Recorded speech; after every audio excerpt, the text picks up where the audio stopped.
It's October, and you know what that means? It's spooky time. Yes, October is well known to be a great time for horror spooky scary theme. Halloween is right around the corner, and get that bag of candy ready. Because today, we are going into the world of horrors. Since today's theme is horror, I want to talk about a game, a really well known game that I think no one really talks about it enough. The game does not have any jump scare in it, but it sure does enough to get you on edge. And as you can tell by the title, today we are going to talk about Phasmophobia.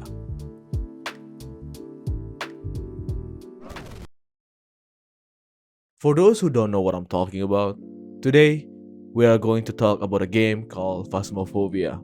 A game made by Kinetic Games, a smart British indie game studio that focuses on virtual reality.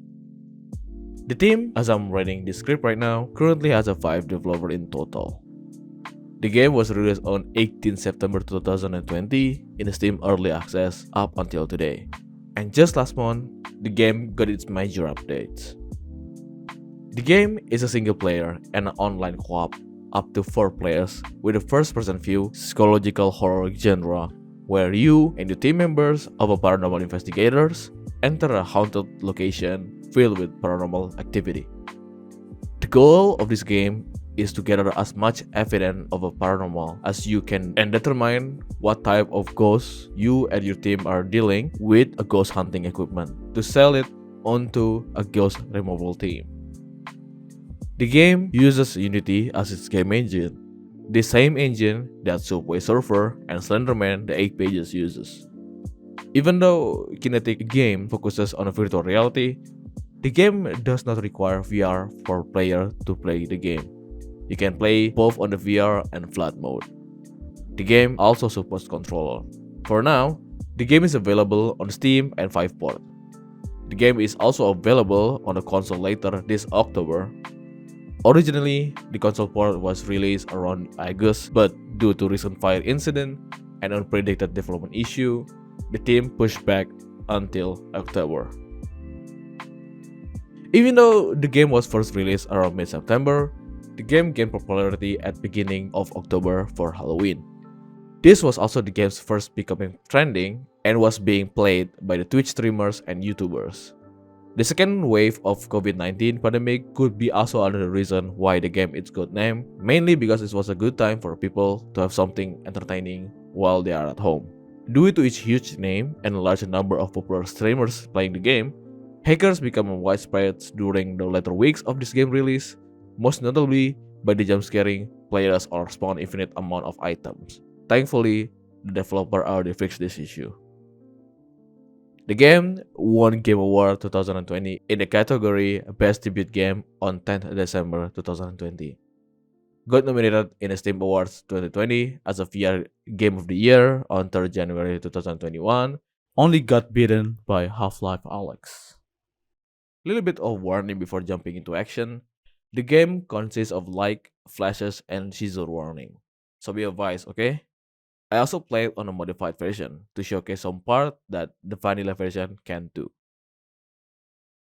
As I explained before in part 1, the goal of this game is to determine what ghosts you're dealing with, and then write them in your journal. Not only that, the game also has 3 other optional objectives, and also a bunch of other optional objectives that are not available on the main board.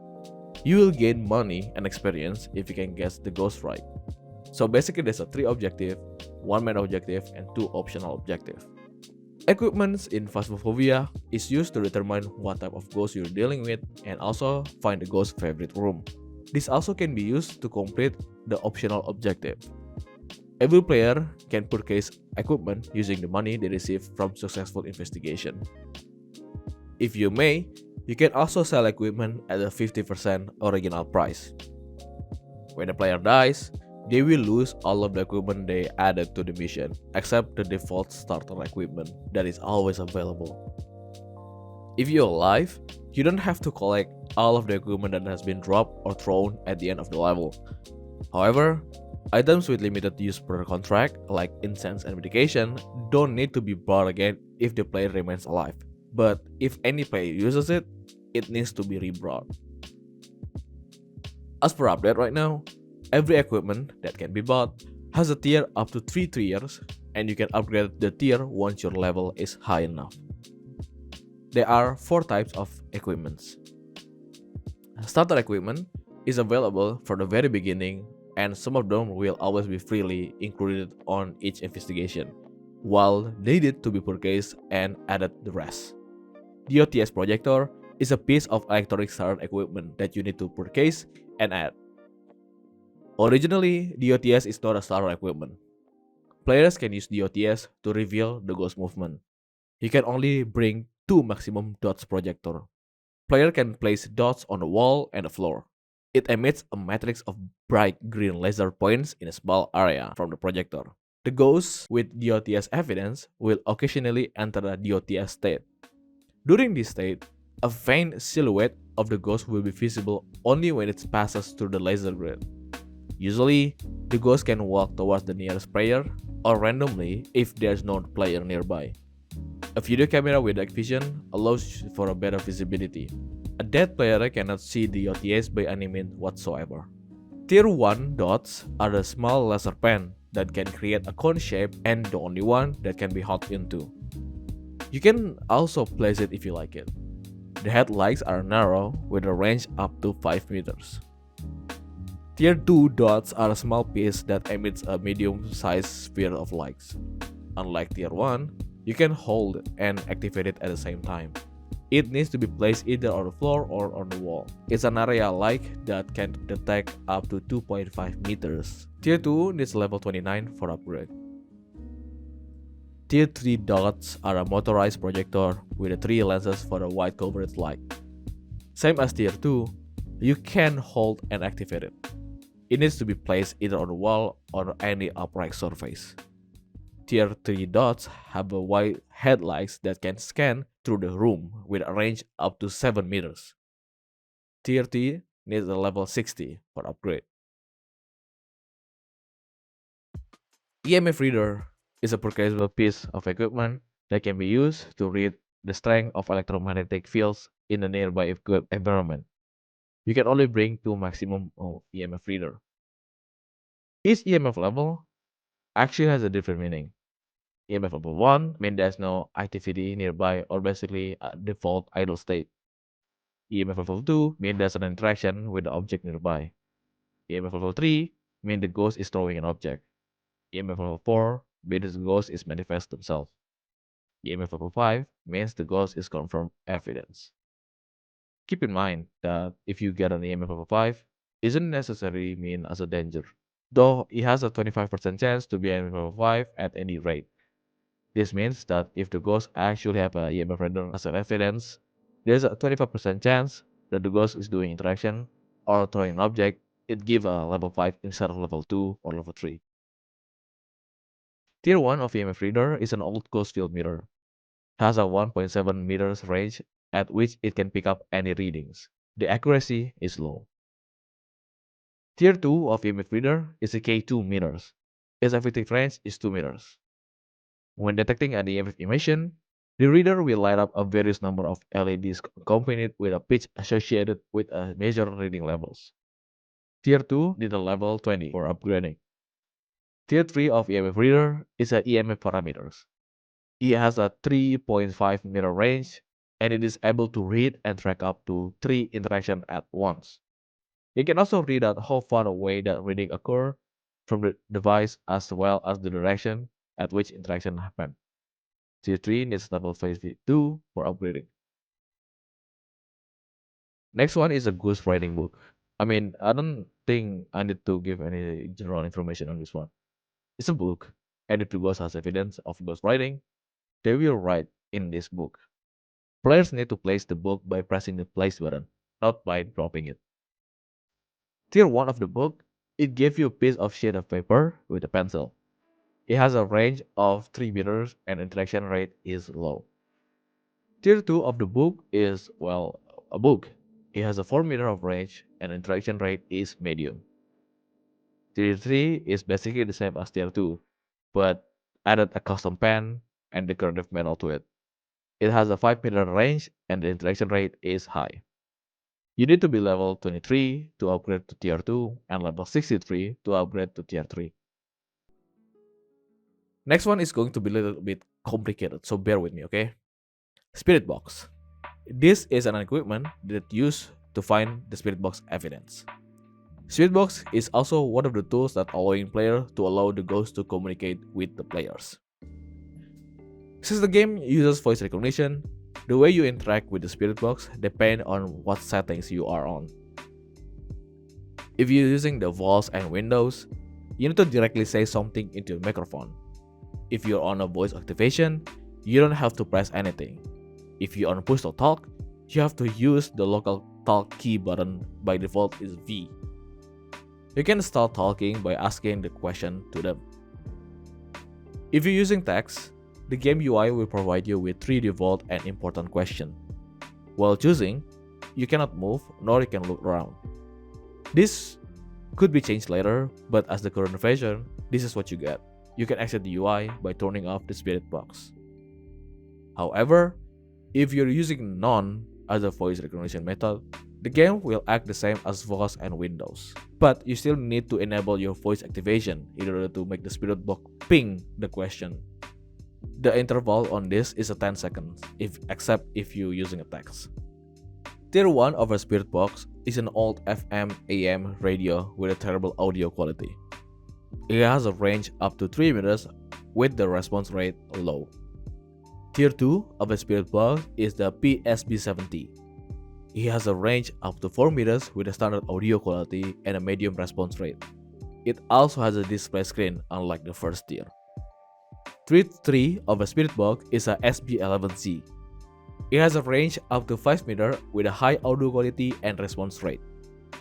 Tier 3 does not include any of display screen, unlike Tier 2.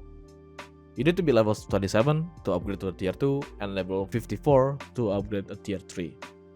There's a 3 type of question that you can ask into the Spirit Box. Number 1 is aggressiveness. You can ask, are you friendly? What do you want? Why are you here? Do you want to hurt us? Should we leave? And the ghost may respond with 5 different types depending on the ghost itself. Getting attacked has getting attacked left a tragic death. The shadow of death looming. Act of hate, reversible hate crime. Left hurt after a destruction. Injured in a tragic killing. Act of killing. You can also ask their location by asking, where are you? Are you close? Give us a sign. Speak to us. Can you talk? Are you here? Is there a ghost here? What is your location? And show yourself.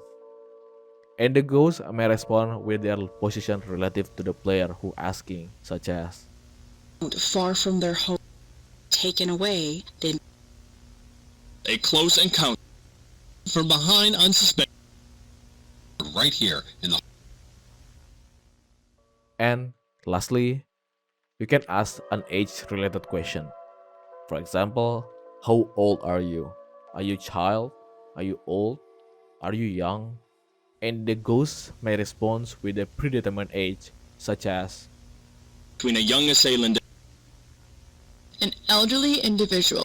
For now, I only find age relevant to one of the ghost types that I will talk about it later. There's a stuff that does not count as a Spirit Box.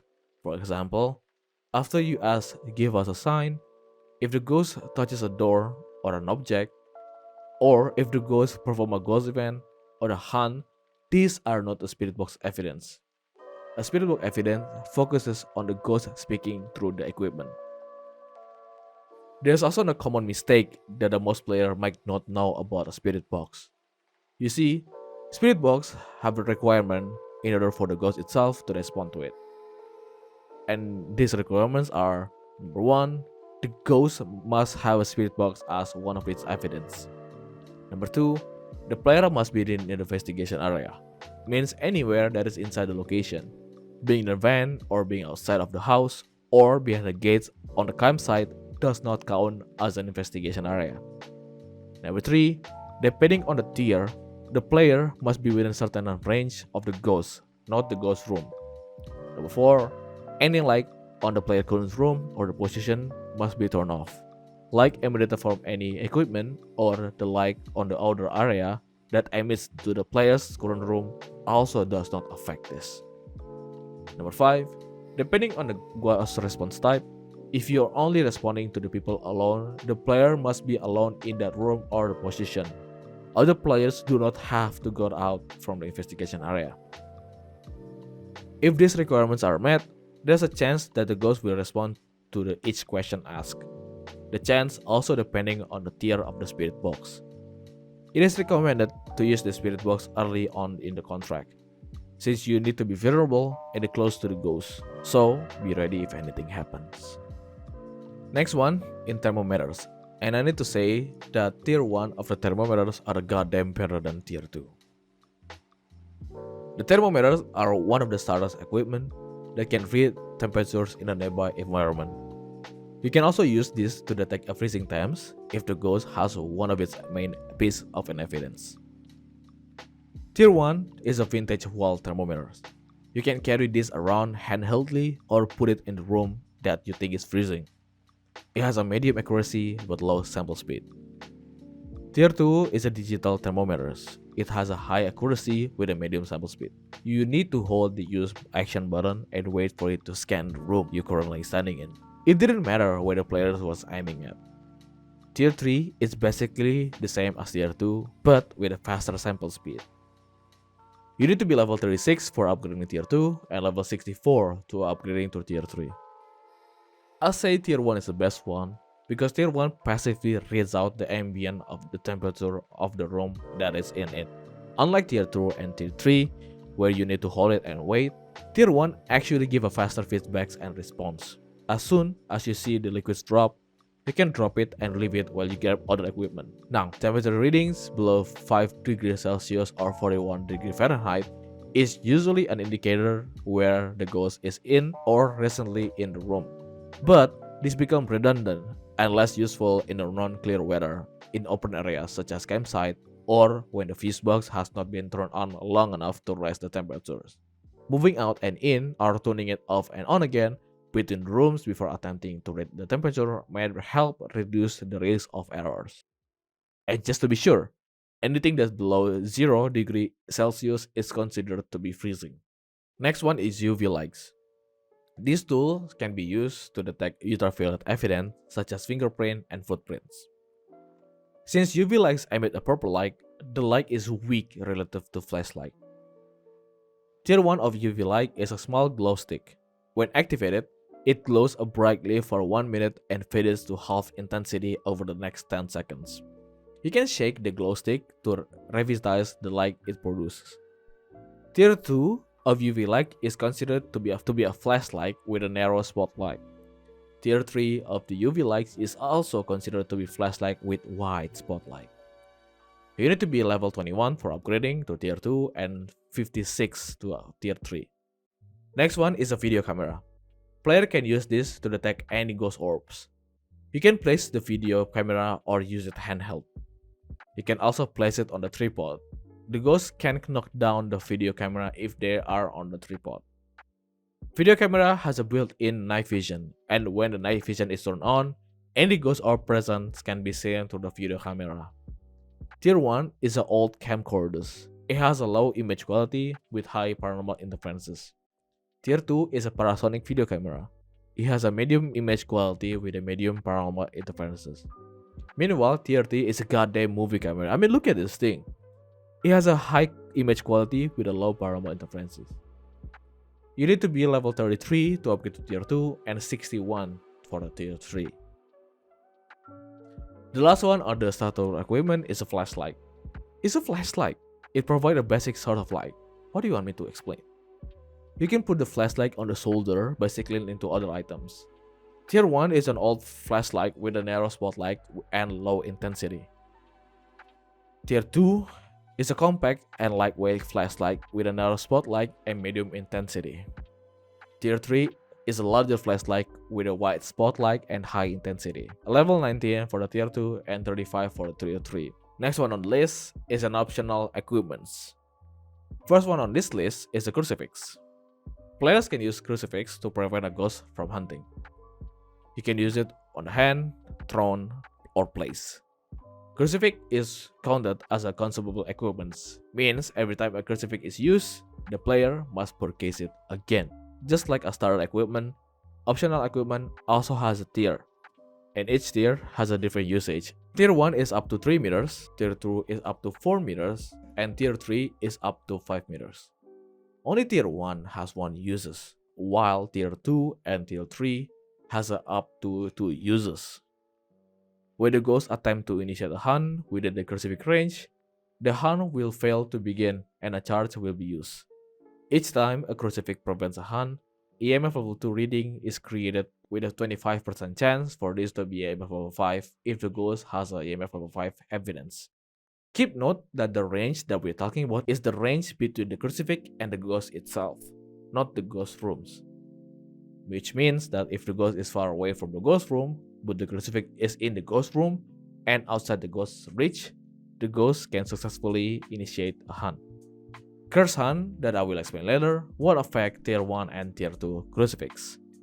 The range is not limited by any obstacles such as wall and doors. This also includes exterior walls. It is possible to stop a hunt when crucifix is outside the investigation area as long as the crucifix range meets up with the ghost. You must be level 8 to unlock Tier 1, 37 to unlock Tier 2, and 90 for Tier 3. Previously called candles, firelights are the deployable light sources that can be lit using a source of fire, such as an igniter or another firelight. They can be placed on the ground and will continuously emit lights until eventually burns out. Ghosts can blow out nearby firelights, making them effective at checking if the ghost is nearby or not. Throwing a lit firelight can extinguish a fire. Also, leaving it out in a heavy rains for Tier 1 and Tier 2 can cause it to extinguish. Tier 1 is an old rusting candle holder with a small candle. It has a range up to 2 meters with a 3-minute duration. Tier 2 is a candelabra with 3 tall candles attached. It has a range of 2 meters with a 5-minute duration. Even though it has 3 tall candles, Tier 2 firelights is counted as 1 firelights. Tier 3 firelights is a lantern. It has a range up to 2 meters with unlimited duration. It is also waterproof, so it works under the rain. Tier 3 firelight does not count as a consumable, so you don't have to rebar it every time you use it. Blah blah blah, Tier 1 is level 12, Tier 2 is level 47, and Tier 3 is 79, or you already know at this point. Candle can also spawn in a fixed location in some maps. These candles are fixed and cannot be picked up. Its purpose only to light the place up. Next one after firelight is an igniter. An igniter can be used to light and enchant firelights and one of the cursed objects summoning circles and campfires. You can use enchants and firelights immediately as long as you have igniter on one of your inventory. The usage of each igniter depending on the tier. Tier 1 is a match box.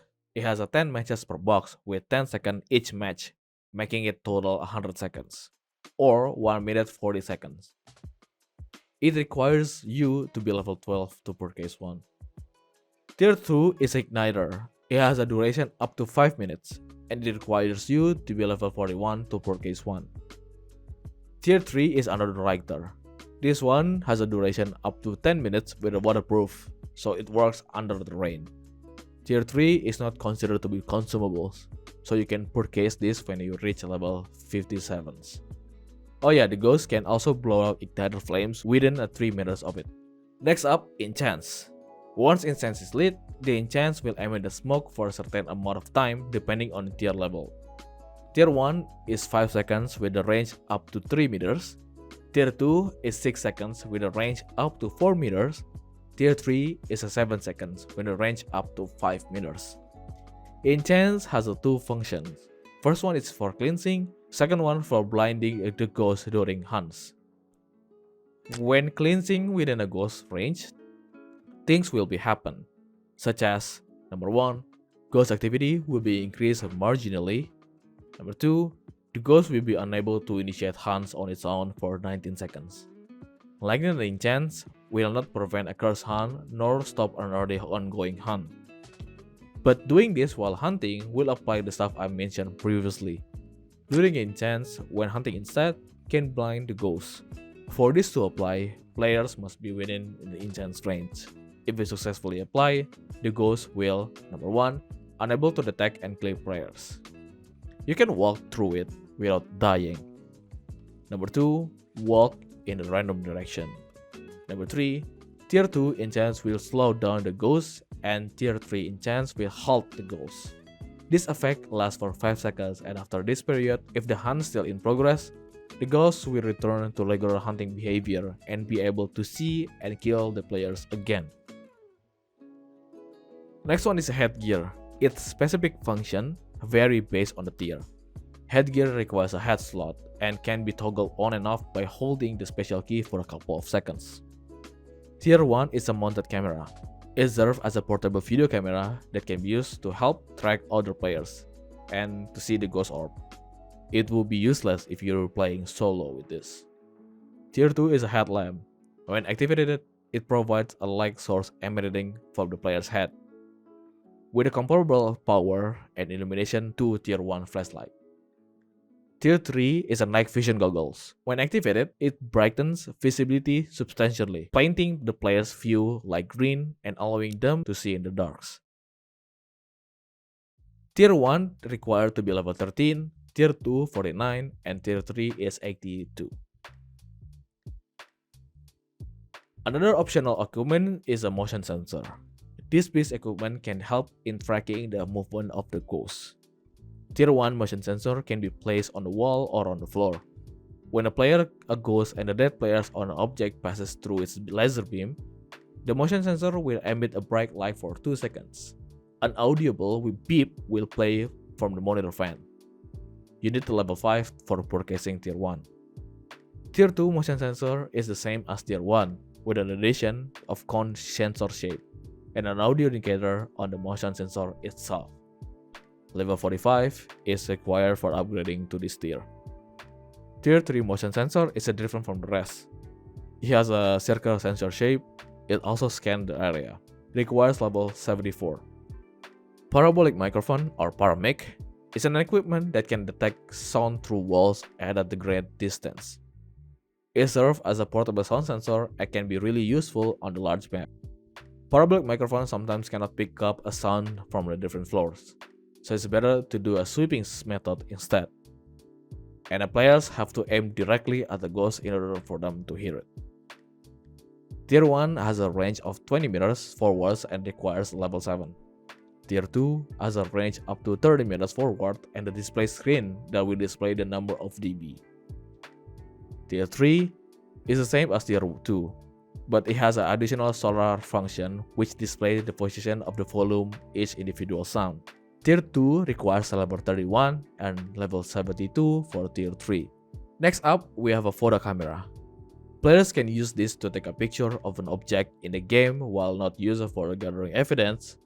It is essentially for getting photo reward as being necessary for a certain set objective and task.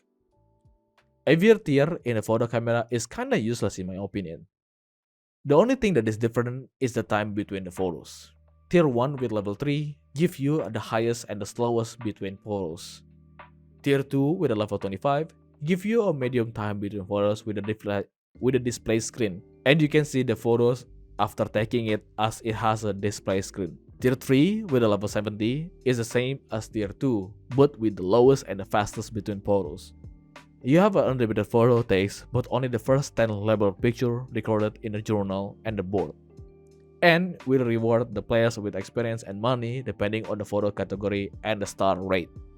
Most occurrences or objects that imply a presence of the ghost or paranormal activity can be photographed to obtain a photo evidence. If a valid subject is registered in the photo, it will have a label of what subject is, as well as the star rating. The subject that can be gathered, such as bone, you can also pick up the bone to get extra money. Burned crucifix, you can take a picture of a burned crucifix every time the ghost uses it. Since you can bring up a maximum of 2 crucifixes, a maximum of 4 crucifix photo can be obtained. A dead body, a photo of a player that had been killed by the ghost. Dirty water, a photo of a dirty water in a sink that has been interacted by the ghost. Ultraviolets, a photo with a fingerprint or a footprint left by the ghost. Disturbed salt, a photo of a salt pile in which the ghost has stepped in. The ghost, a photo of the ghost physically manifesting. The ghost that got detected by DOTS is also counted as a ghost photo. Ghost writing, a photo of a ghost writing book after it has been written in. Interaction, basically, most ghost activities count as an interaction, such as throwing object, burning crucifix while it burns. Cursed objects, any cursed object is counted as one. Every photo will be rated by a star, and the criteria of this are the distance between the object itself. The closer you are with the object, the higher star you will receive. As I previously mentioned, salt is another consumable item that can be purchasable, and the ghost can step in that salt pile. It can be used to check ultraviolet or to obtain a photo rewards. Tier 1 has 2 uses. It requires level 9 to purchase one. Tier 2 of a salt has 3 uses and acts like the same as the first one. But instead of a pile, Tier 2 give a long pile instead. Requires level 43. Tier 3 of a salt is another level of salt. It is a black salt and act more than Tier 2. However, Tier 3 of a salt has more function than Tier 2. If the ghost steps outside the hunt, it will cancel its current room and will return to the ghost's favorite room. If the ghost steps during a hunt, however, the speed of the ghost will be reduced by 50% for 2 seconds. This won't work during a ghost event. When the ghost steps on the salt, it produces a heavy thud sound effect. Next one on the list is sanity medication. It's a consumable item that can be used to replenish a player's sanity. I will cover this later. Each tier differences only on the restoration speed.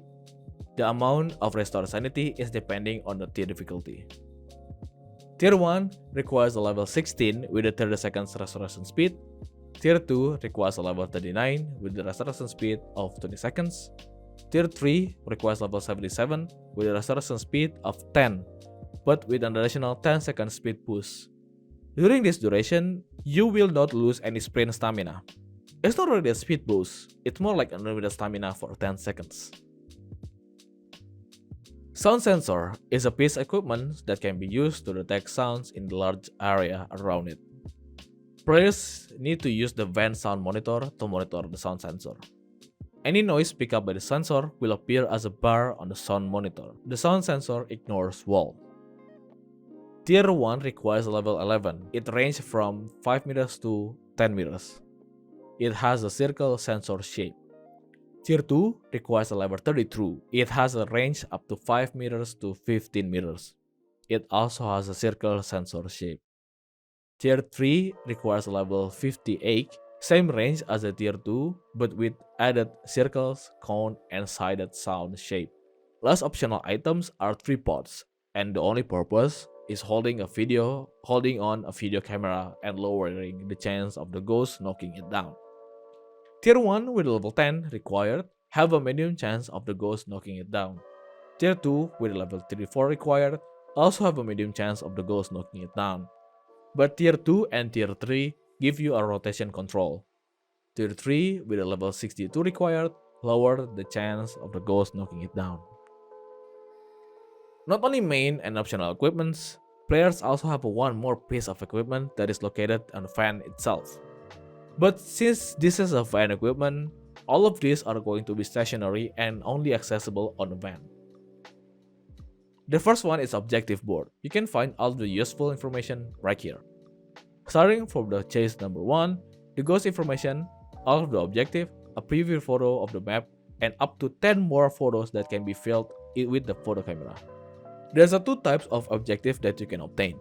The main objective and the optional objective. The main objective are obviously discover the type of the ghost, and the optional objectives can be generated from capture the photo of the ghost, cleanse the area near the ghost using a smudge stick, no call incense, detect a ghost presence with a motion sensor, detect a paranormal sound with a parabolic microphone, find an evidence of a paranormal activity with the EMF reader, get an average sanity of below 25%, get a ghost to blow out a candle, knock out fireworks, have a member of your team escape the ghost during the hunt, have a member of your team witness a ghost event, prevent the ghost from hunting with a crucifix, repel the ghost with a smudge stick while chasing someone.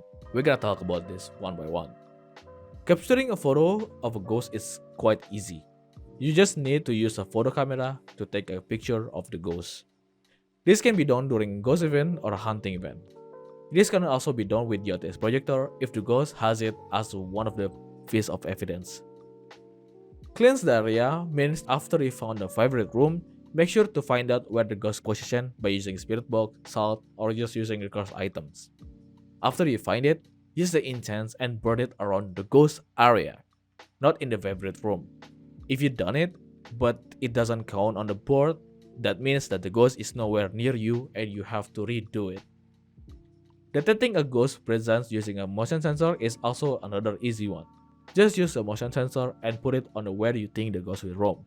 Or you can put it them anywhere in their favorite room. You can also put it every corner of the walls. Detecting a ghost presence with using a motion sensor is also another easy one. Just use a motion sensor and put it on where you think the ghost will roam. Or you can put it them anywhere in their favorite room. You can also put it in every corner of the walls. Detecting paranormal sounds with parabolic is also easy. Just point on your parabolic directly on the ghost or the favorite room. Any sound that the ghost makes or that are picked up with the parabolic mic will count as the objective. Finding evidence with a paranormal activity with an EMF is just like the others. Use EMF reader to pick up any readings, and any readings that got picked up will count it as one. You don't have to make it into an EMF level 5. Getting an average sanity below 25% is kinda tricky. All of your team sanity needs to be below or equal 25% for it to get this objective. Maybe I should explain the sanity mechanics real quick. The game has this unique mechanic called sanity. This sanity ties and determines the number of factors during gameplay. Begin at 100% at the start of the game and decrease as soon as you open up the front door or gates. There are two main readings of sanity in the game: the individual sanity of each player and average team sanity of all players. Sanity affects several gameplay aspects such as ghost event, hunt, and flickering lights. The lower average sanity, the more frequent of such paranormal activity. But the frequency is not always tied up to sanity. Overall, it is the game itself that decided the event itself. Other player sanity does not count when it comes to calculating the average team sanity, so you can use the ghost to kill you in order to make the average sanity lower quickly. What are we talking about again? Oh yeah, objective. So, there are so many things that you can do to lower your sanity. Either you can stand in the dark too long, using a cursed item, or witnessing a ghost event might as well drop your sanity quickly. Getting a ghost to blow out firelights is just setting up a firelights and waiting for the ghost to blow it out. You can set up a firelights at the ghost roam path to make it quicker. Having a member of the team escape during ghost hunt is tricky. In order to complete this objective, the ghost must see you during your hunts. Once the ghost locks on you, you have to survive by either hiding, make sure the ghost loses you first, or using the incense to increase the chance of surviving. You cannot hide before the ghost initiates the hunt, otherwise it won't work. Having a member team witness a ghost event is another one that doesn't require you to do any extra effort. Just wait until the ghost does something, mind the ghost event. After that, if someone is around when the ghost is doing it, the task is complete. Preventing the ghost from hunting with a crucifix is just using a crucifix, making it do its job. If you don't know how, go back to the crucifix section. Repelling the ghost with a smudge stick while chasing someone can be completed by burning incense the ghost while hunting. Next on the van equipment, we have a side maps. This is a screen located on the top left screen. Side maps highlights the name of the current maps and the layout of it. It also highlights some detailed information such as the current location of the players while also giving a small vision cone, the positioning of the CCTV cameras, the location of the fuse box depends on the difficulty. Some maps like Campsite and Sunny Meadows give players a bird's eye view with the whole areas instead of simplistic grayed outlines. You can also monitor any equipment in here such as motion and sound sensors. Next up, we have a sanity monitor. This monitor is the only way for the players to be able to read both individual and the team average sanity, both presented as a percentage. Keep in mind that this monitor is not perfectly accurate. But despite it being not perfectly accurate, it is still crucial for the players to know their sanity level. In higher difficulty, this monitor will be not available as it is damaged and will only give a random readings instead. Using a cursed object is the only way for the players to know their sanity level. Next, we have a site activity monitor. This monitor can show the current activity ranging from 0 to 10, roughly matching the readings of EMF reader. Just like a sanity monitor, this monitor is not available on a higher difficulty as it is damaged and showing up a random reading instead. For each interaction that resulting in the EMF reading, the level of activity shown on the monitor will increase by corresponding the level of EMF -1 plus an additional integer modifier between -1 and +1 per interaction. For example, a single interaction of a EMF 3 will correspond to an activity increase of 1, 2, 3 on the monitor. During a hunt, activity level will always be on level 10. However, having an activity level 10 does not necessarily indicate that there's a hunt ongoing or is about to occur. Still on the monitor list, we have a sound monitor with its purpose of showing a list of up to 4 separate sound sensors in the horizontal bar graph formats. If you don't have any sound sensor, this monitor is useless. Moving on, we have a computer. This equipment displays a live feed of any currently active camera on the map, including a video camera, tier 1 height gear, and the location of a video feeds. You can activate the night vision camera by pressing the ND key on the keyboard and cycle through different cameras by using the mouse. You can also rotate the camera if you have a tier 2 or tier 3 tripods. Some evidence like ghost orb, ghost writing, and DOTS can be observed via the screen with the proper positioning of the camera and any relevant equipment. And lastly, we have a clipboards. It just shows you a daily and weekly tasks so you can get extra money. Now into my favorite part, cursed objects.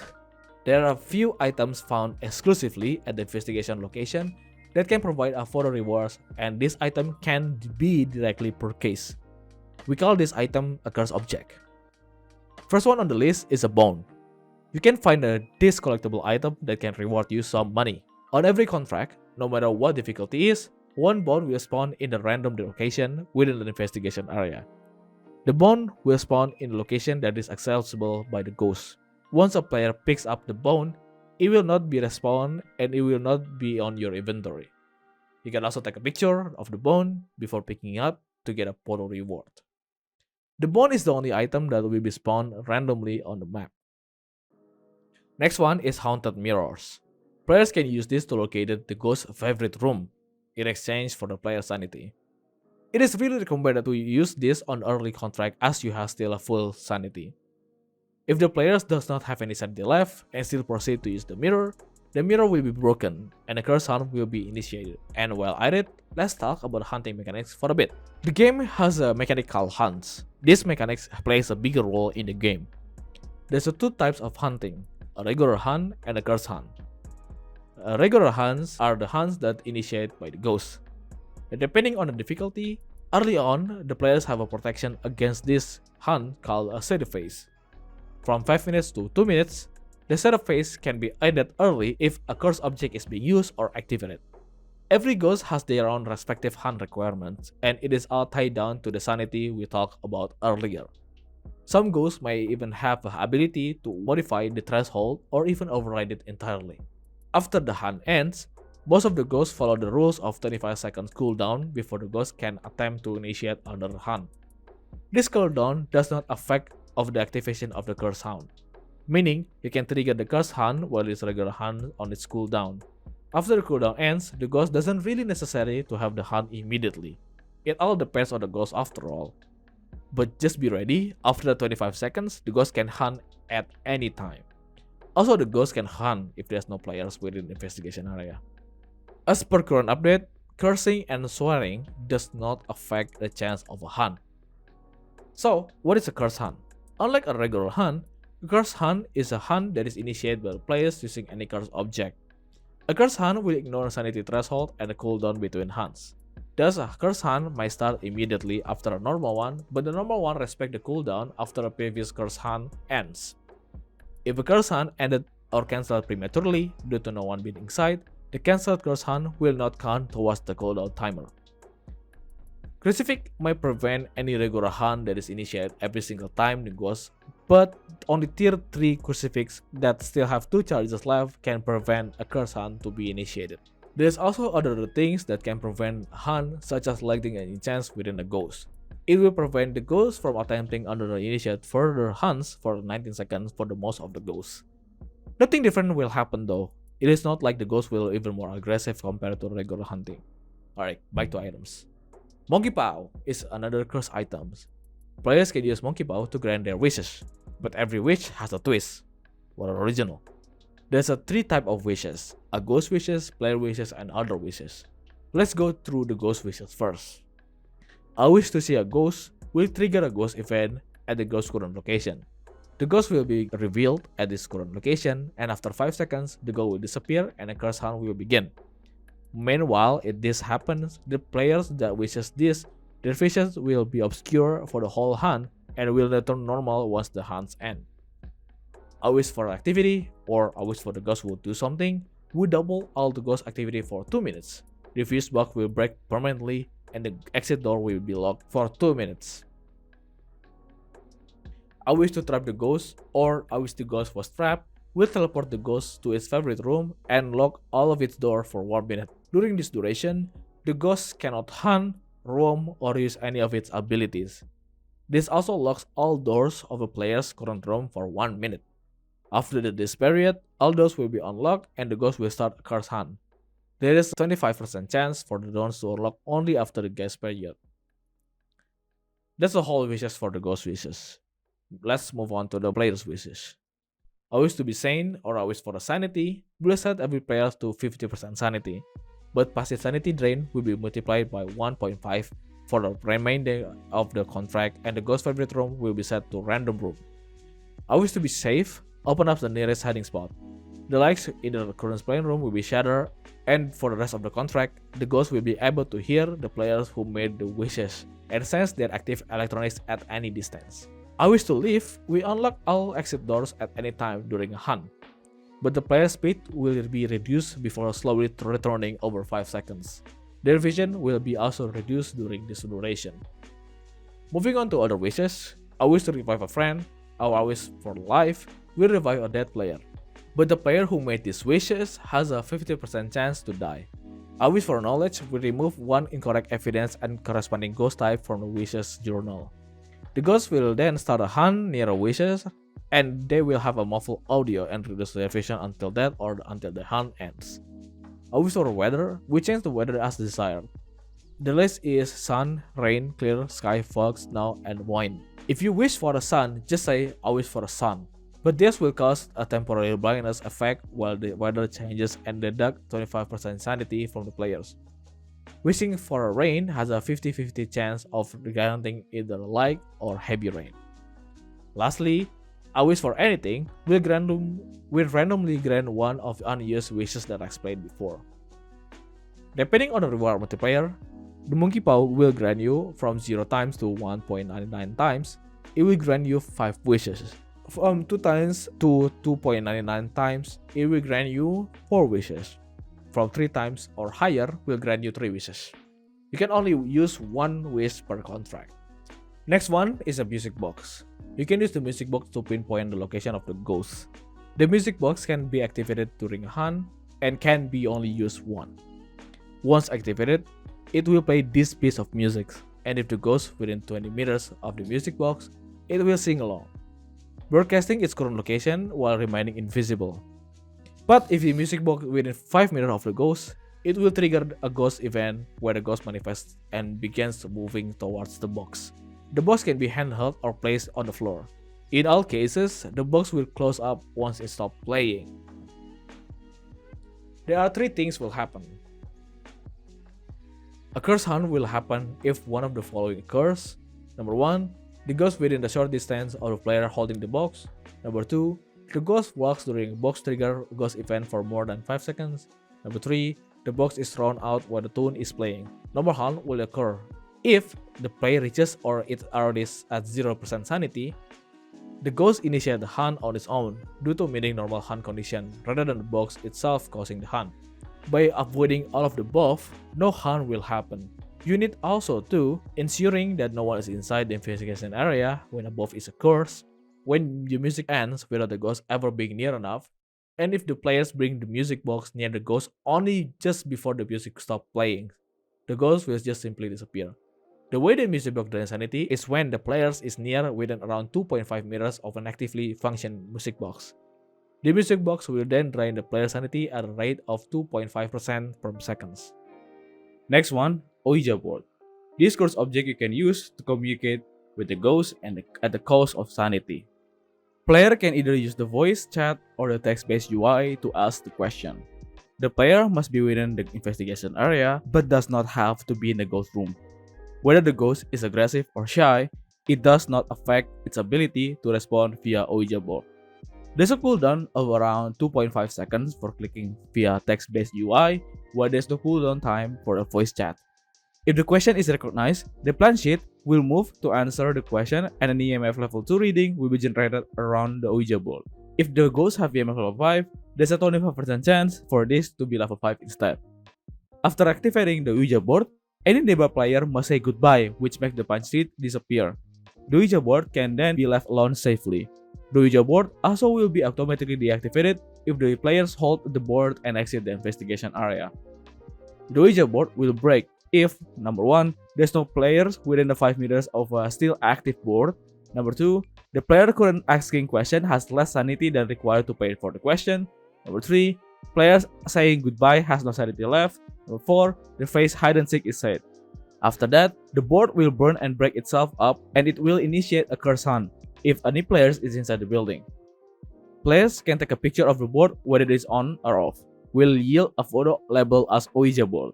If a photo of the Ouija board is taken within 20 seconds after a question is successfully asked, it will count as an interaction photo instead. There's at least 13 different types of questions that you can ask. The type of question are location, age, death, room count, sanity, method of death, bone location, hide and seek, feeling, purpose, joke, and shyness. A question that does not get a response is not considered to be a valid question. Next, we have a summoning circle. Players can use the summoning circle to summon the ghost. There's a 5 red candle and each candle will cost 16% of nearby player sanity. Once all the 5 candles are lit, the ghost is summoned and fully materialized. The summoned ghost stays motionless for about 5 seconds, while able to kill players. This stationary period is considered to be a ghost event. However, the front doors will lock immediately after lighting the last candle. After this grace period, it will immediately initiate a curse hunt on the spot without additional 1 second grace period. Once it is active, it cannot be used again. In certain cases, there will be a no ghost event period. Instead, the curse hunt will begin immediately, potentially killing the players on the spot. This could happen if the player has a exact 16% sanity or less while lighting the last candle. If the last candle is lit while hunt is ongoing, however, this is not a restarted timer. Instead, it will extend the exercise hunt by 20 seconds instead. A curse hunt can also be avoided if the player has a tier 3 of a crucifix with 2 chances left. Next one, we have tarot cards.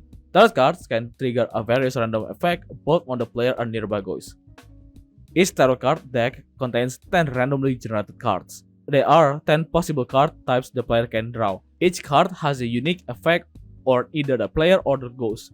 After being used, each card will burn up and vanish in a unique color flame. Each card has a different type, independent chance of being drawn, so some cards can be drawn multiple times or not at all in a single deck. Once all 10 has been used, no more will be given to the player. Also, when the deck is used up, all the future hunt will be also extended by 20 seconds. The card lists are: number 1, the Tower. Causes an interaction and double all ghost activity for 20 seconds. It has a 20% chance to be drawn, and if the card burns blue, the effect will apply shortly. Wheel of Fortune. It causes the individual players to gain 25% sanity if the card burns green, or loses 25% sanity if the card burns red. It has a 20% chance to get drawn. The Fool. Randomly select another card with equal chance to be appear as. Before turning the card into the Fool as it burns, no effect will be applied when drawing this card. It has a 70% chance to be drawn and a 100% chance to draw during a hunt. The Devil. Triggers a ghost event toward the nearest player to the ghost. It has a 10% chance to be drawn, and if it's burned pink, the effect will be applied. Death. Triggers the Triggers the curse hunt. It has a 10% chance of appearing. If it burns purple, the hunt will start immediately. The Hermit. Teleport the ghost back to the ghost room and trap it there for 1 minute. This does not affect a hunt or a ghost event. It has a burn cyan in order to apply, and it has a 10% chance to appear. The Sun. Fully restore individual sanity to 100%. It has to burn yellow, otherwise it won't work, and it has a 5% chance of appearing. The Moon. Does the opposite of the Sun. It instantly drops the individual player's sanity to 0%. It has a burn white and also has a 5% chance of appearing. The Highest Prestige. Revive a randomly chosen dead player at their corpse. If no one currently dead, it will revive the next player who dies. Multiple cards do not stack. If a player dies and revived in the same hunt, they cannot be killed again for that hunt. It has a burn like yellow, it has a 2% chance of appearing. The Hanged Man. Instantly kill the players that draw this card, and it has a 1% chance to be drawn. Last but not least, Voodoo Doll. Players can use this to force the ghost to perform either an interaction or a hunt. Interaction with the Voodoo Doll will cause one of the 10 pins struck in the doll to be pushed into at random. This will cause the ghost to perform an interaction and will drop user sanity by 5%. However, if the hard pin is the one that got pressed down, the user sanity will drain by 10% and the ghost will be initiate a curse hunt. However, if the user sanity is less than the amount that press pin will drain, all the remaining pins will be pushed in and the curse hunt will occur. Now, we already talked about the equipment, let's move on to the ghosts. The ghosts are the main focus on this game. Each ghost has a set of unique characteristics including a personal identifiers, abilities, and evidence. Every player must investigate some of these aspects to correctly identify them. The ghost can interact with the environment, and cause the ghost event, and even attempt to kill the players by initiating hunts. Each contract, one ghost with random type will spawn within the map in the selected favorite room. After the entrance door is open for the very first time, the ghost will be activated and be able to interact with the environment or the player. The ghost cannot exit the investigation area by any means. In the normal gameplay, the ghost is usually invisible and will only physically appear during a manifestation, ghost events, and a hunt. In a hunt, the ghost will repeatedly flash in and out. For the events, the ghost can be fully visible, appear as a shadow, or have a dark translucent-like appearance. The model of the ghost itself is not tied to any type of ghost. When the ghost is manifest or a hunt, all electronic equipment bought in for the event will malfunction within a 10 meters radius for most ghosts. Room light might also be flickered at the same distance. The ghost will also produce a vocalization that might differ between the ghost event. If it's walking during a such event, it will also produce a footstep sound. For the most ghosts, these sounds can be heard from up to 20 meters away by the players. The ghost will also occasionally produce a footstep sound and a paranormal sound that can be only heard through the parabolic microphone. Now, let's go through the ghost type. The first ghost on the list, we got Banshee. Banshee are known for distinctive screech that they produced on the parabolic microphone, as well as their targeting for the only specific players during the hunt. The Banshee has a higher chance of performing a singing ghost event over other types. Banshee target sanity will decrease by 50% increase 10% if the Banshee ghost event is a singing event, the ghost event is targeted toward the hunt target, and the hunt target causes the Banshee to disappear prematurely by going near it. When Banshee performs roam, if the target is inside the investigation area, it has a 67% of the roaming to the target, but the target has to be the same floor with the Banshee. Banshee has a 33% chance of making a unique scream sound instead of a whisper or a footstep when using a parabolic microphone, and it sounds like this. At the start of the game, player is randomly selected as a hunt target. If the target leaves the game or dies, a new hunt target will be selected. Banshee hunt threshold sanity is 50%, but it only checks the target sanity, not the average team sanity. During the hunt, Banshee will ignore other players. It will not attempt to chase other players nor kill them. However, Banshee will still react to enchants that is lit by other players within the range, but will not allow the completion of the repel the ghost while chasing someone, unless the Banshee is also chasing its target when this occurs. If the hunt target is outside the building, the Banshee will still use the target sanity to decide whether to hunt or not. However, if it does hunt, it will hunt like any other ghost chasing any unfortunate players. Banshee evidence are Ultraviolet, Ghost Orb, and the OTS Projector. Next up is Demon. Demons the worst. Basically, demons are generally considered to be one of the most dangerous type of ghosts to encounter. Their purpose is literally to attack more often than any other ghost. Demon has an ability that allows it automatically to start a hunt, regardless of a current average sanity. There's no particular behavior or condition that affects if it's active or not. If it decided to use its ability, it will hunt. This hunt can be blocked by a number of prevention measures such as crucifixes. Demon has a normal sun sanity threshold of 70% instead of 50%. Demon also have a minimum cooldown of 20 seconds between hunt instead of 25. Smudging a demon will prevent the hunt only for 60 seconds instead of 90 seconds. Demon has a weaknesses, and that is a crucifix. Crucifix for demon is 50% larger than a standard range. Demon's evidence are ultraviolets, ghostwriting, and freezing temperatures. Next up is Diogen. Diogen is considered to be unique for his talent rushing down players during hunt, but even slow to approach and when closing in for the kill. Basically, Diogen are you can run but you cannot hide. Diogen ability is a unique response. When a player asks a question through a spirit box while standing within 1 meter of Diogen, it has a 33% chance of each question to produce a unique response of a constant heavy breathing instead of regular response like this. Diogen hunt sanity threshold is 40% instead of 50%. During a hunt, Diogen always has a line of sight with all players on the map. When the hunt begins, the Diogen will pick up the nearest player to move towards. It will occasionally refresh and repick the nearest target throughout the hunt. Enchants can stun Diogen temporarily and force it to change the target. When Diogen chasing a player, the speed is based on the fighting distance to the player and has a 3 threshold above 6 meters. Basically, the closer Diogen with the player, the slower it becomes. So you essentially can run out Diogen without even a hustle. But remember, you cannot hide. Eventually, Diogen will find you and kill you even Diogen never sees you in the first place. Diogen's evidence are Spirit Box, Ghostwriting, and DOTS. Goryo. Goryo are well known for appearing only on the video feeds when interacting with the DOTS, as well as remaining within the vicinity of its starting ghost room. When performing roam, a Goryo can only perform short roams. Goryo will be only seen in the DOTS stat if there are no players in the same room as the ghost. In addition, its DOTS silhouette is only visible through a video camera and cannot be seen with a naked eye. A Goryo will still manifest normally during a ghost event and hunts with a ghost model, which does not require any special equipment to be seen. Goryo evidence are EMF level 5, ultraviolet, and DOTS projector. Unlimited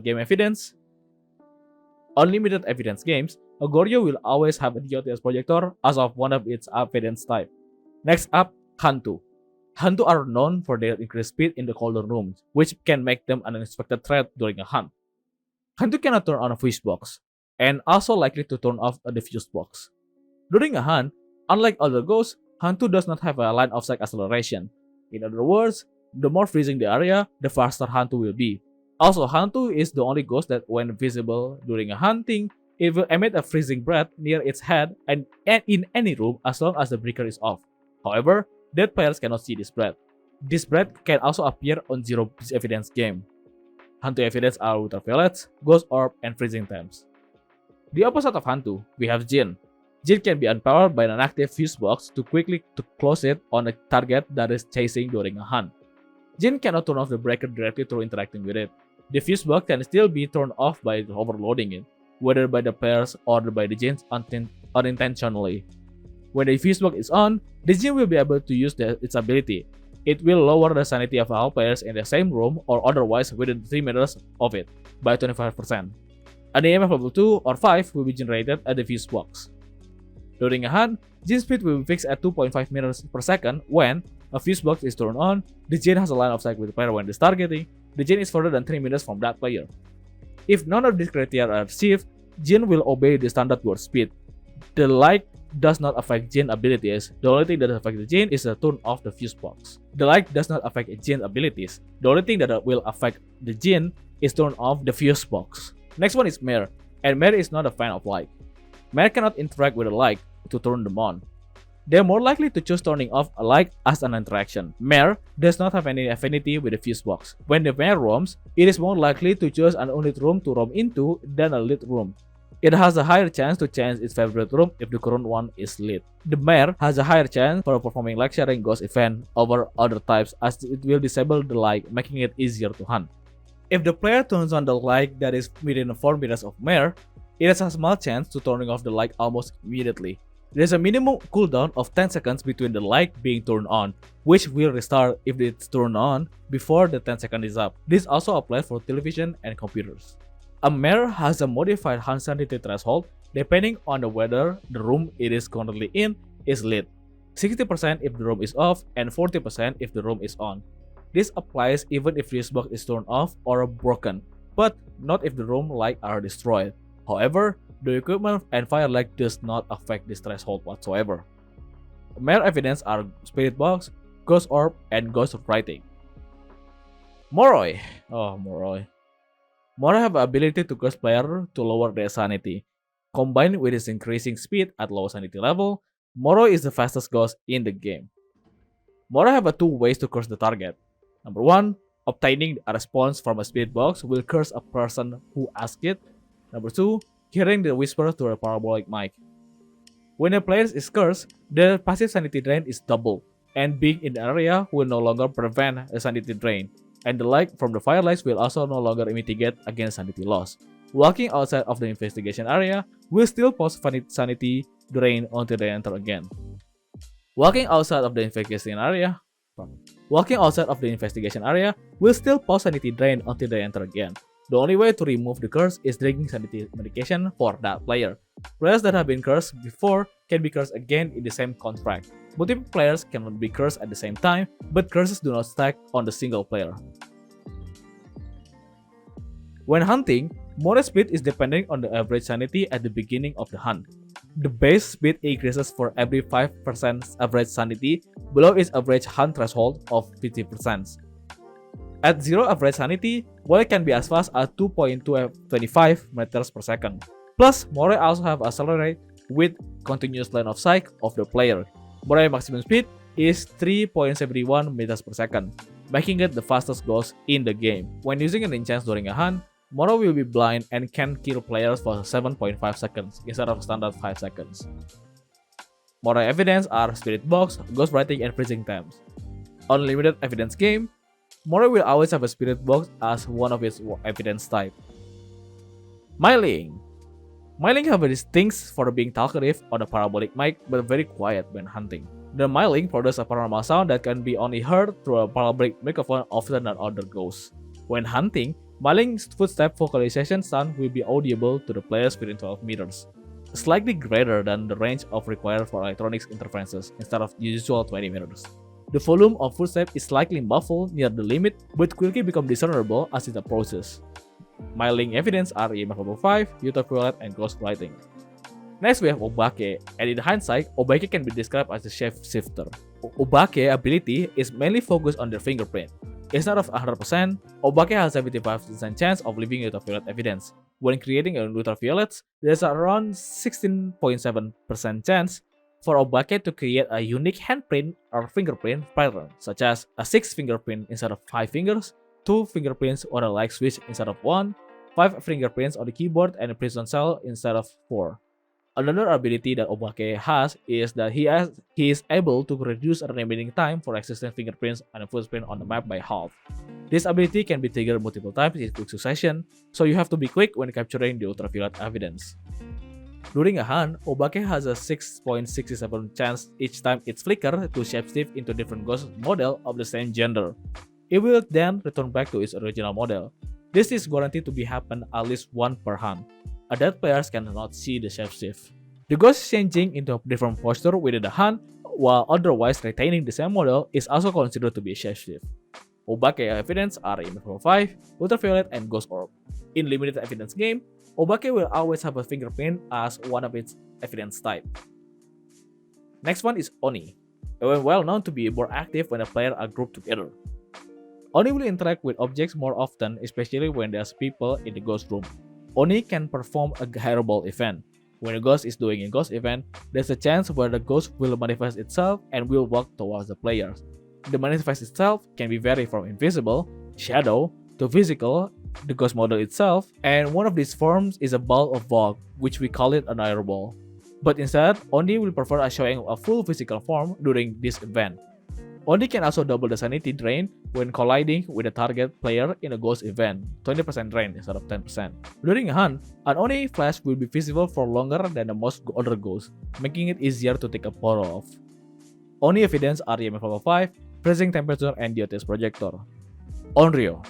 Next we have Onryo, the only ghost that is afraid of fire. What a bitch. Onryo will blow out a source of flame at a higher frequency if there's more than dead players. But if there's no dead players, Onryo will have the same frequency as other ghosts. For Onryo, any source of fire works like a crucifix. If there's a fire within 4 meters of Onryo, it will cancel Onryo attempts to hunt.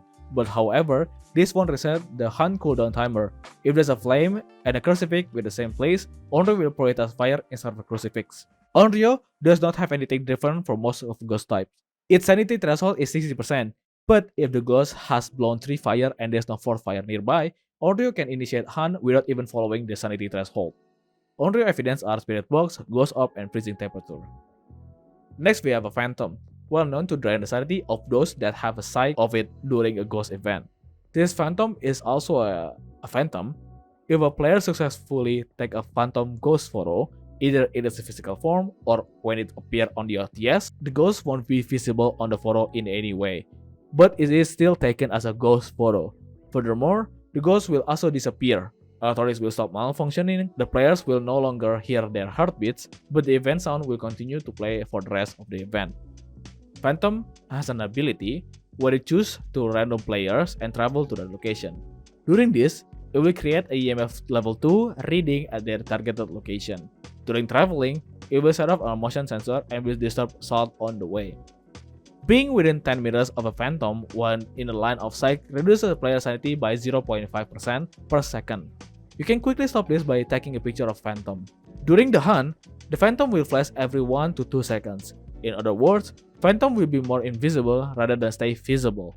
If a picture is taken during a hunt, Phantom will be still invisible in the photo, but the hunting will still continue and the Phantom will still be flashing instead of fully visible. Phantom evidence are Spirit Box, Ultraviolet, and DOTS projector. Moving on, we have a Poltergeist, well known for its constant disturbance of the environment around it. Poltergeist will occasionally use an ability that allows it to throw multiple items nearby at once. This will decrease the sanity of all nearby players in line of sight with an EMF 2 location by a percentage equal to the numbers of an item thrown multiplied by 2. The sanity drains also works whether the light is turned on or off. The Poltergeists have a throw with a force value of 2 to 6 instead of a 1 to 3 like other ghosts. Thus being said, when hunting, Poltergeists will also throw an item every 0.5 seconds. Poltergeist evidence are Spirit Box, Ultraviolet, and Ghost Writing.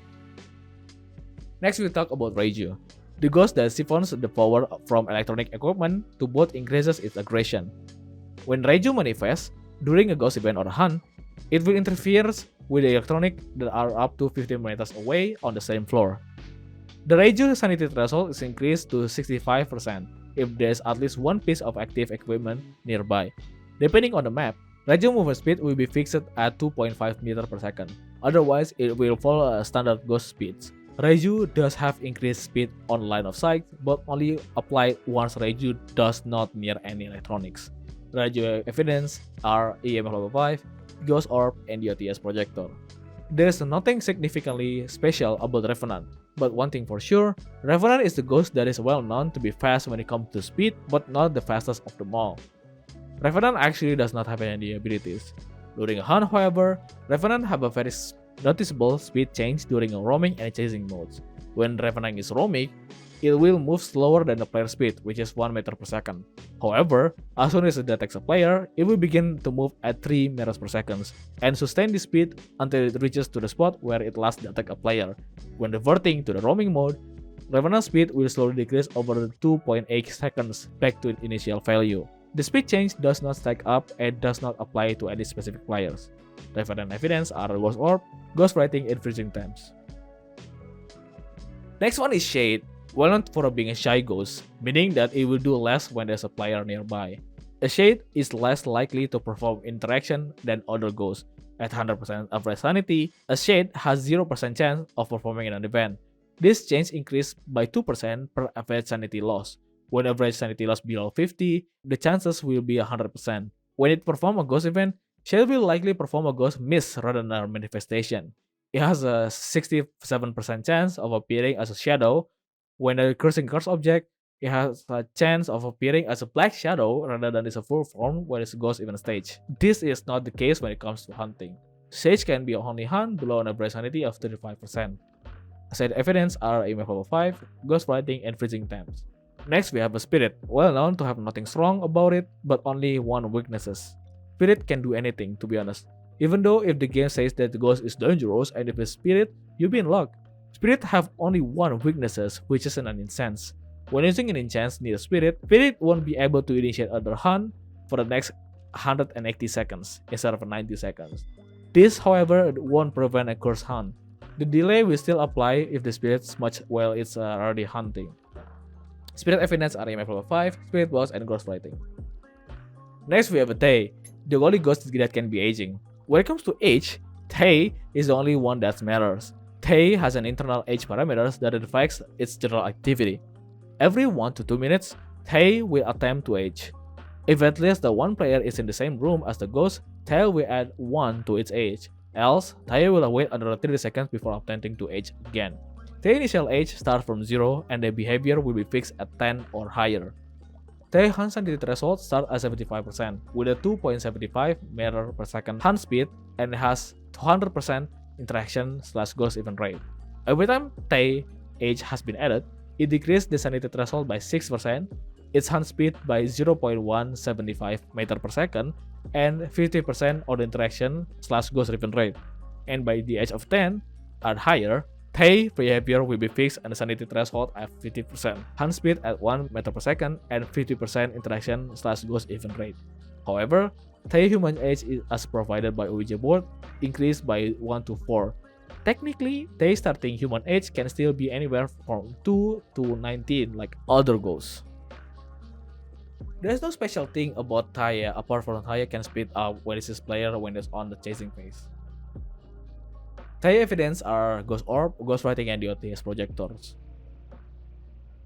Next, we have the twins, known for being able to interact with 2 different environments and start hunt on 2 different places. Despite twins known for the name, twins are one ghost. The other one is a decoy. The decoy can perform such as setting off motion sensor, produce evidence of a freezing temps or a spirit box, perform ghost event or a hunt at the same time. When a twin uses his ability, will perform a 1 interaction in a normal radius up to 3 meters and 1 within the larger radius up to 16 meters. When twins attempt to hunt, there's a 50% chance for it to begin at its current location and a 50% chance for it to begin across the area where it last interacted when using ability. Both follow standard 25% cooldown rule. The twins have a 2 different speed. If it's hunting from its present location, it will have a base speed of 1.5 meter per second. If the hunt from the area where the large radius interaction occurred, it will have a base speed of 1.9 meter per second. If there's a crucifix nearby, the crucifix checks will be applied at the ghost's current location. If the twins decided to start its hunt on the decoy, it will teleport to that location after the crucifix checks. The twins' evidence are EMF level 5, Spirit Box, and Freezing Temps. Next, we have a Wraith for best known ability to fly and walk through walls. The Wraith will never stop on the salt pile. When Wraith is not hunting, it has a chance to teleport within 3 meters of a random players. While teleports, it will generate a EMF level 2 and 25% chance to be level 5. After that, the Wraith will resume normal behavior after teleporting. Despite knowing that Wraith can teleport and fly and walk through walls, Wraith have a limitation, such as float off the ground. Also, when hunting or a ghost event, the model is still on the ground and it will still produce a footsteps. Wraith cannot see through the physical objects, and Wraith cannot walk through walls, as literally walking through walls. They say this as a term for a teleportation ability. Wraith hunt goes with standard ghost hunt procedure. Wraith evidence are EMF level 5, Spirit Box, and the OTS projector. Next, we have a yokai, and well known for being sensitive to voices. Since it's being sensitive to voices, player may use voice chat near yokai at the sanity to increase its rate of activity. But when using a music box, for example, a yokai must be closer to the player when holding a music box to trigger the ghost event and eventual occurs hunt. When using a voice chat, its hunt sanity threshold is temporarily increased to 80%, otherwise 50%. While hunting on the other hand, yokai are the opposite. During a hunt, yokai can only hear players or at least sense active handheld electronics that are within 2.5 meters of it. Its line of sight is unaffected. Yokai evidence are Spirit Box, Ghost Orb, and the OTS projector. Next one is Yurei, and is well known to have an effect on player sanity. Since Urei focuses on the player's sanity, all players within 7.5 meters of Urei will have their sanity decreased by 50%. Outside players are not affected. If Urei current loom has one or more open doors, it will randomly select one and close it fully. This produces an EMF2 interaction. However, if there's no door, Urei cannot use its ability. Urei frequent door closing interaction is higher than any other ghost. Locker and closet door are not affected by Ureis, but 10 doors are. Urei evidence are Ghost Orb, Freezing Time, and DOTS Projector. Since I've already talked about all the ghosts in the current version, I will save the best one for the last and I will introduce you to the Mimic, for the well known for mimicking the trait of older ghosts. Mimic is able to imitate any type of the ghost and inherit all of features and abilities, including interaction and the ghost event rate and preferences, hunt threshold, hunt movement speed, special abilities like say poltergeist multi-throw or the demon ability to hunt frequently. The Mimic may also copy features of evidence of mimicking ghost types, but not their evidence themselves.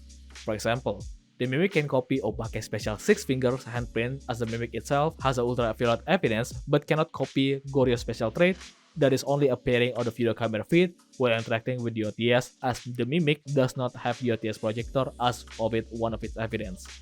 Additionally, the Mimic can copy other ghost types guaranteed evidence on a nightmare, or reduce the evidence game, even the Mimic has them as one of its evidence. The Mimic will change the ghost type that is chose to imitate every 30 to 2 minutes, but cannot change during a hunt. If the Mimic decided to mimic a Thai, their fixed age will be randomly selected, and it will mimic another ghost using its own timer instead of Thai aging timer. The Mimic will provide a Ghost Orb in addition to its 3 main evidence type. This Ghost Orb will always be available no matter difficulty or the zero evidence game. Mimic evidence are Spirit Box, Ultraviolet, and Freezing Times. The Ghost Orb are always a presence and is not considered by the journal when importing the evidence, as you can leave them blanks when selecting the Mimic. So yeah, there you go. That's all 24 type of ghosts that is available in the game. Now, let's move on to the gameplay, shall we? In hindsight, the game is pretty much simple. You get up the lobby, choose the map, add equipment, went to the location, do much investigation, and then you get evidence and mark the ghost in the journal and dead. If you successfully get the ghost, boom, money. Before you're playing, you will spawn at what I would like to call it as a lobby. In this lobby, you can wait for your friends or just start by yourself. While waiting, the game provides you with many things that I will talk about from right to left. Here we have an equipment area. You'll find all of the equipment with its tier available in the game. However, you cannot really interact with it though. But you can buy the equipment in the monitor in front of it. Right beside it, we have a display area. Every time you play the game, everything you find, whether that is bound or cursed object, will be shown here. There are still empty cases, maybe for the future updates. Right next to it, we have a dark, inaccessible room. If you look at a certain angle, you can see the patient 07 can be seen twitching at the end of the room. Unlike the previous lobby, this one does not jump scare you. On the wall beside it, you can find a corkboard where a 10 last picture taken during the game. On the top of the death room, we have a playroom. You can find a basketball with a complete hoop and a score counter, a cornhole with ring toss, a bowling, and a Jenga. In front of it, you can also find a fan loading bay, and also a boombox. If you turn it on, it plays the music. There's also a clipboard with the daily and weekly objective progress of the player. And now, for the main show, we have a map board. While at it, the map has 3 different types. We have a small map like Tanglewood, Ridgeview, Willow Street, Edgefield, Blaisdell Farmhouse, Campwood Line, Grafton, and Sunny Meadow Restricted. In the medium type, we have a Maple Lodge campsite and prison. In the large type, we have a Brownstone High School and Sunny Meadows Mental Institution. The map types affect money, experience, and sanity drains, and also like limits. Most of a map require the players to reach a certain level to unlock them, or you can join the others that already have been unlocked the map. On the lobby menu, you can find the server settings, difficulty settings, and every player's lobby ID cards. If the game is set on private, you can also find the game code on the top right corner.